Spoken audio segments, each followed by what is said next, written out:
Alright, so here's my CBR600 Hurricanes carburetors. I just finished rebuilding them. If you see, I replaced this jet here, the top of this jet. It's a needle and that thing. Got all new gaskets, and I replaced the pilot screws.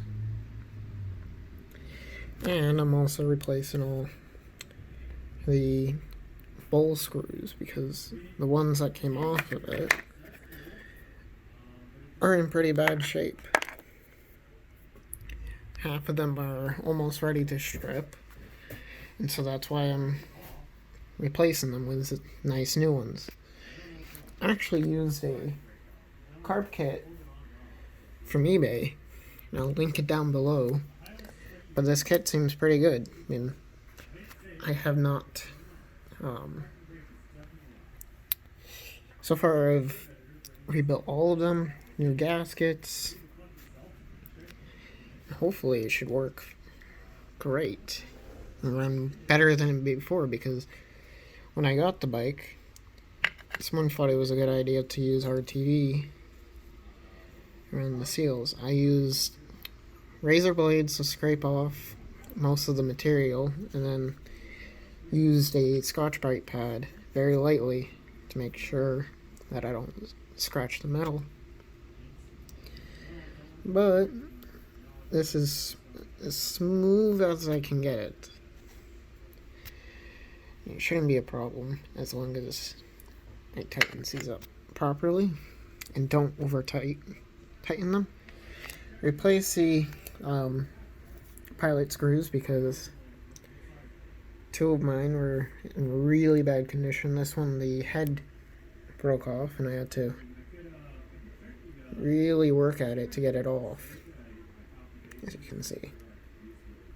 And the tip. But I'm keeping all the old parts just in case. I'm not doing these choke pins because these ones seem fine and the seals are good. Now, on the forums, I read that for the pilot screws, you screw them in all the way and then you back them out 1 1/4 turns. I'm going to do that first and then readjust them as I put them back on the bike. As you can see, I've cleaned up everything. I also was missing a screw here. The previous owner did not take care of this at all. And so I'm glad I'm actually doing this because RTV on the carburetors, I mean, this one was the trouble one. This one was in the worst condition. A bunch of corrosion, and this one was actually leaking out because the RTV was dissolved. And so rebuilding this one, I mean, just rebuilding the entire thing is a good thing for this bike. But it was missing a screw. And I found one that's the same pitch, thread pitch, and all that. Cleaned this up real nice. This is a 8mm. This is a 10mm. So that's all you really need is a 10mm and an 8mm. A flathead screwdriver. Don't over tighten them or else you will strip them. Look here. So you can see these are the old ones. They're in also pretty bad condition. I'm replacing the jets because they're identical and these ones are in rough condition too.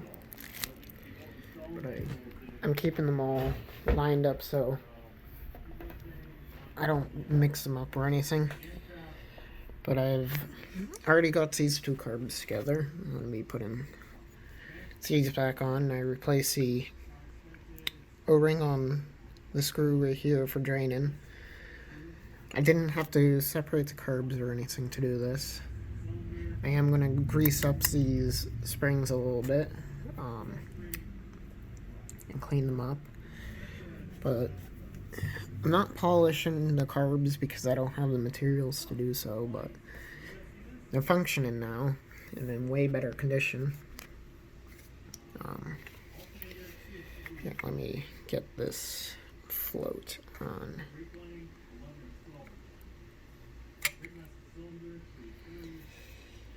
It goes in like this.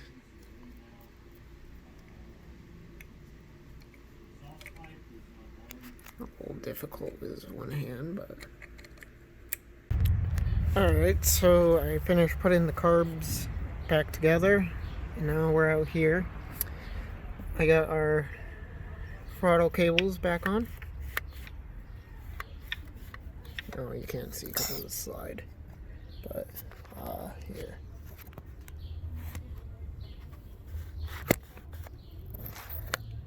Everything returns.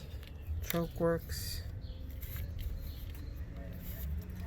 Right now, I'm putting the boots back on. I had to remove one of the boots, because screw was seized. I put some lithium grease on it so it will never seize up again, to make my life easier in the future if I ever have to. But yeah, everything is almost back together. I'm actually quite excited. I'm gonna need to get like a long flathead or something to get to the pilot screws or pilot needles there. But so far everything's going smoothly. And slap those on and try to get the bike started.